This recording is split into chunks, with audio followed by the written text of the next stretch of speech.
ما در فدراسیون روسیه هستیم. در اینجا اینترنت مگزینو هست، مخصوص یاندکس مارکت میگوید. در اونجا مال رو به نسیه میدهد. مقصد اگر مال را حاضر گیرد 1000 روبل دپوستیم، اگر اون میتواند با 4 ماه با 6 ماه گیرد، لیکن همون نرخ رزیدت میکند. همین چقدر است؟ ممکن است نیست؟ یعنی که به پرسنت نرخ تقسیم کرده به 12 ماه 24 ماه میدهد. همین خیر. بله، به 2 ماه به 4 ماه 20%، به 6 ماه گیرد 70 روبل. مقصد به نرخ کم به شما پیشنهاد میکند که 100 روبل خوش میشود. مقصد پیشکی میگوید به 2 ماه 4 ماه مقصد همون نرخ است، به 4 ماه تقسیم میکنه.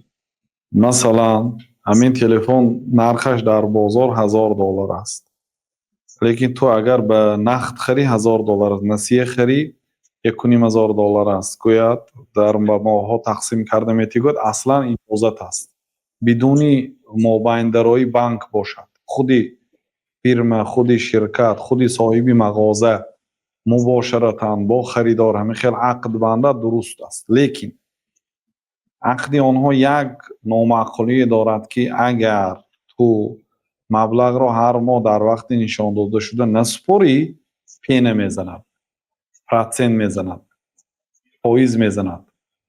انا همون فایزش شما با همون شرطنامه امضا میکنید، انا همونش نادرست است.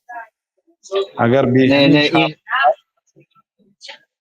به آها. همین شرط دهد اجازت است و شما هم وقتی که گرفتید شرط باید وفا کنید. یعنی هر ماه همون روزی نشان داده شده باید پول سپرید، چون که المسلمون علی شروطهم، پیامبر صلی الله علیه و آله میگه مسلمان‌ها باید به شرط ها وفا کنند.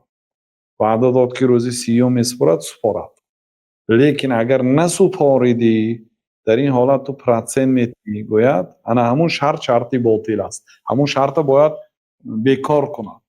من میسپرم پول، لیکن این شرط گیره از اینجا همین خیر. لیکن به هر حال از شبهه خالی نیست.